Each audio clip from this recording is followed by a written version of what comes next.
Yo, what's going on, guys? This is Mikey back here, and today we're going to be recapping the Hawks and the Heat game, as well as the reactions to the Cam Reddish trade. Cam Reddish is being traded to the New York Knicks for a first-round pick, and Kevin Knox, as well as Solomon Hill in a second, going to the Knicks. So I'll be breaking down my thoughts on that and what's to come next for the Hawks. But overall, we'll start with the game first. We'll do that quickly, and then we'll go off to the Cam Reddish trade. Hawks fall to the Heat, 115-91 blowout fashion, and man, it was kind of like the Clippers game, but worse. Hawks started off great. We went on like a 9-0, 10-0 run to start the game. Great defense, aggressive playing. We held the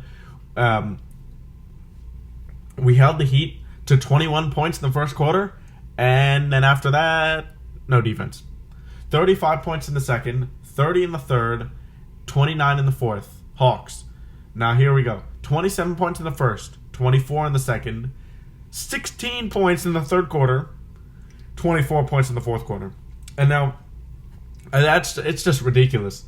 Hawks offense isn't on the page now. Our defense isn't on page. We're a struggling basketball team now, and we're making all these moves and stuff and try and get new guys. You know, rumors Ben Simmons. You know, all these guys could be coming to the team.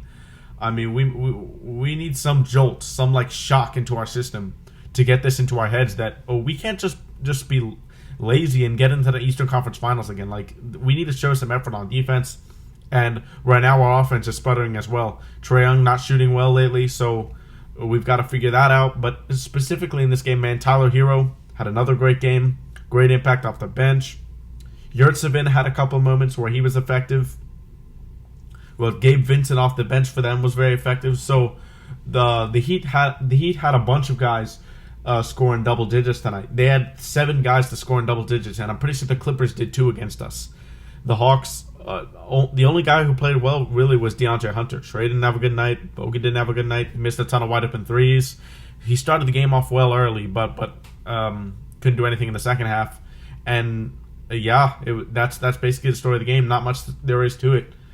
Not much more. I mean, the turnover story, both teams had a lot of turnovers, 14 turnovers each, but again, it's close. It's been close with the turnover battle. The field goal percentage, the Heat shot 35% from 3, 47% from the field.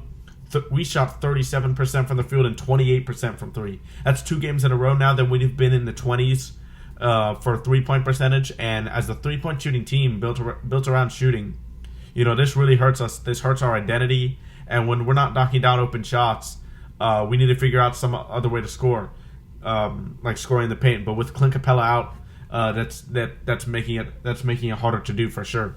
But on to the box score now. We'll start with the Heat. PJ Tucker in 28 minutes, 10 points, 2 assists, 2 steals, 7 rebounds, 2 of 5 from 3, 4 for 9 from the field. So Tucker filling up the box score and hitting a couple shots when he needs to. Classic game there from PJ Tucker. Caleb Martin in 33 minutes, 18 points, 10 rebounds, and that's it. 2 for 6 from 3, 8 for 16 from the field. Sorry, my bad. But Caleb Martin, another decent game, and we put Trae Young on Caleb Martin, and he had a good game. I mean, 18 points. Trae Young, we've got to do something about Trae Young's defense. I don't know. He's got to work. He's got to work on navigating screens in the offseason. He's got to work on just his defensive IQ, because it's both effort and IQ on the court for Trae on the defensive end. Omer Yurtsevin, 29 minutes, 13 points, 1 block, 6 assists, 10 rebounds, 6 for 9 from the field. So a decent game from Yurtsevin right there. Kyle Lowry, not a great game from Lowry. 28 points. In 28 minutes, he had 8 points, 3 steals, 5 assists, and 6 rebounds. So he contributed on multiple categories in the stat sheet, but overall the efficiency wasn't there. 2 for 9 for the field, 1 for 5 from 3. And Max Strus, interestingly, started but only played 15 minutes. He got 11 points, 1 assist, and 2 rebounds. 3 for 6 from 3, 3 for 7 from the field. So it wasn't shooting that bad, but kind of strange that he only played 15 minutes. Dwayne Dedmon off the bench in 18 minutes, 6 points, 8 rebounds. So in 18 minutes, good production from him, as well as 2 blocks. So former Hawk Dwayne Dedmon, I always like how he played with us. Liked him in his NBA career since he developed that 3-point jumper. So he's been a decent piece for the Heat off the bench for sure. Gabe Vincent in 20 minutes had a good game, 14 points, 2 steals, 2 assists, 4 for 7 from 3, 5 for 8 from the field. So an efficient night. But the big story in this game was Tyler Herro. 21 points, 11 assists, 9 rebounds. Only shot 1 for 6 from 3, but 9 for 19 from the field. So overall, still not a crazy efficient night from Tyler Herro, but he almost had his first career triple-double. He almost got that last rebound, but time expired, and he was not able to get it, unfortunately for him. But Tyler Herro came off the bench and gave them a great boost. He's been a 20-point per game scorer this season, so no doubt, definitely a candidate for most improved and the leading, in my opinion, for sixth man of the year for sure. So he continues his strong season, and the Heat definitely found the guy right there in Tyler Herro. Duncan Robinson in 32 minutes, 3 for 10 from 3, 4 for 11 from the field for 14 points and 2 rebounds. So not an efficient night from Duncan Robinson. They're going 3 for 10 on threes. Not going to happen very often. So an off night from him. Now on to the Hawks. And like I said before, nobody really had a great game overall. There are a couple people had a solid game.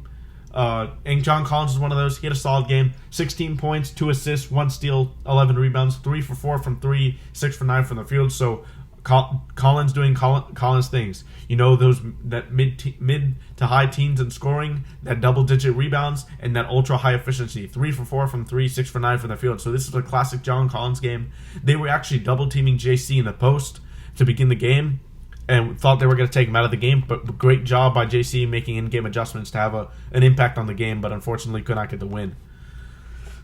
Sorry. Onyeka Okongwu in 24 minutes started again. Clint Capella was out. 6 points, 1 block, 1 steal, 1 assist, 7 rebounds. So a better game from Onyeka here. 3 for 3 from the field. Trae Young, 32 minutes. Man, another off game from Trae Young. This is 3 straight now where he hasn't performed very well. 4 for 15 from the field, 1 for 6 from 3 for 15 points, 5 assists, 1 steal, 3 rebounds, and 4 turnovers as well. And JC also had 4 turnovers. Both of them got to do a better job of taking care of the ball for sure. But hopefully Trae's efficiency can come back soon. We really need that efficiency because we're losing on defense. We're losing on defense, and when we're not shooting the ball well on offense, nothing's going to go right for us.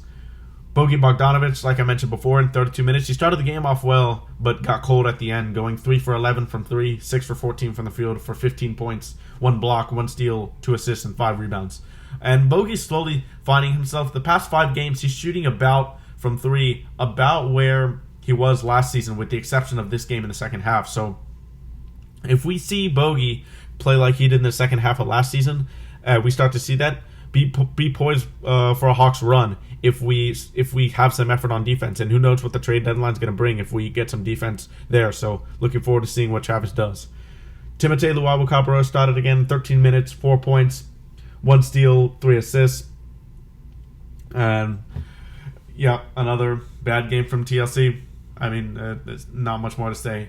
Danilo Gallinari in 26 minutes, not a great game from him. 7 points, 5 rebounds, 1 for 4 from 3, 3 for 7 from the field. He hasn't been shooting the ball efficiently lately either, and really none of the Hawks have except for John Collins and Bogey Bogdanovic. So kind of unfortunate there. But DeAndre Hunter in his first game back. Great to see Dre back. Definitely had some hop in his step, and he was shooting the ball great. 3 for 4 from 3, 4 for 11 from the field for 15 points, 1 block, 1 steal, 1 rebound. So he got those defensive stats, a block and a steal. It's going to take him a little bit of time to get his his communication right with the team on the defensive end and stuff like that. But great to see him get back on the court there and shoot the ball well. Because if he can continue the efficient 3-point shooting, we're really going to need that with the team struggling mightily in that category right now. Gorgie Zhang, 2 minutes, only played in garbage time. Sharif Cooper, same with that. DeLon Wright in 16 minutes, didn't have a good game either. Didn't shoot the ball efficiently. 1 for 5 from the field, 1 for 4 from 3 for 3 points, 2 assists, and 3 rebounds. So not a great game from DeLon right there. Skylar Mason, 2 minutes, didn't do anything. And Kevin Huerter played 33 minutes. Hey, we should just start Huerter, but Huerter the efficiency is off right now for sure. It seems like the whole team, I'm saying that. 7 points, 2 steals, 4 assists, but 0 for 5 from 3 and 2 for 9 from the field for Kevin Huerter, who's a sharpshooter and a good 3-point shooter. That's his best value to this team. So can't be having that from him. But overall, just a terrible night for the Hawks, and a game definitely Hawks fans and the Hawks Hawks fans will forget, but the Hawks should not forget this game. They need to take this and then be angry and beat the Heat tomorrow to show that we still got some spirit, even though we're being kicked down, right now. But that concludes that segment. But on to the Cam Reddish trade.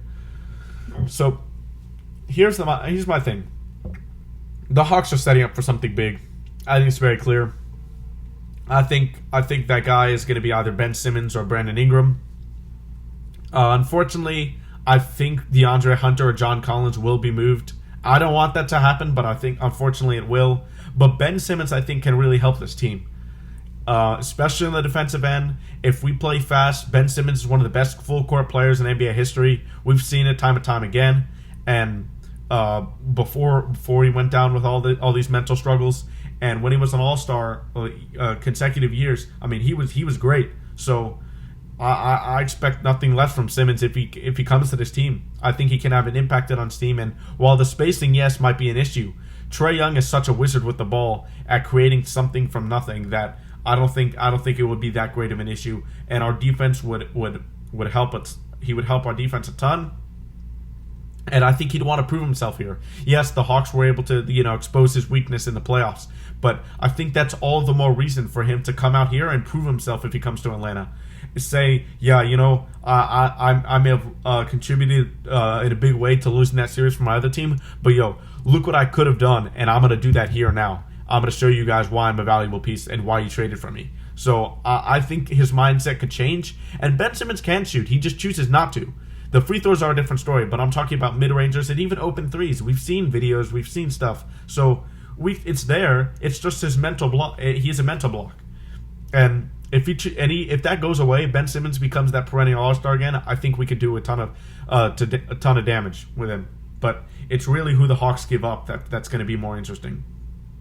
If we do get Brandon Ingram, which I think is the less likely of the two, it'll definitely help the offense. The defense, it won't do much.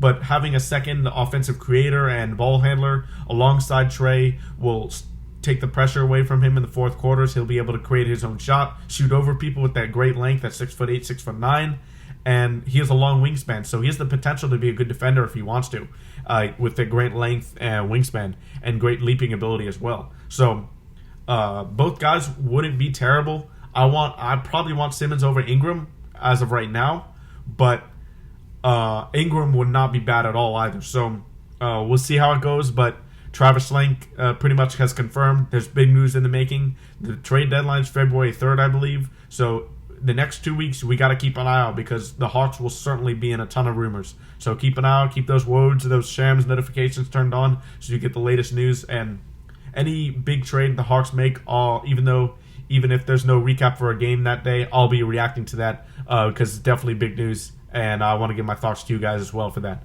So hopefully Hawks can turn this around and get a win on Friday after this big Cam Reddish Ripples trade and showing signs of what is to come and righting the ship a little bit before the trade deadline and give Travis some confidence in this team when he makes a move. So I'll be back with a recap of the Heat-Hawks game part 2 on Friday, and I'll speak to you guys then. I hope you guys enjoy the video. Thanks.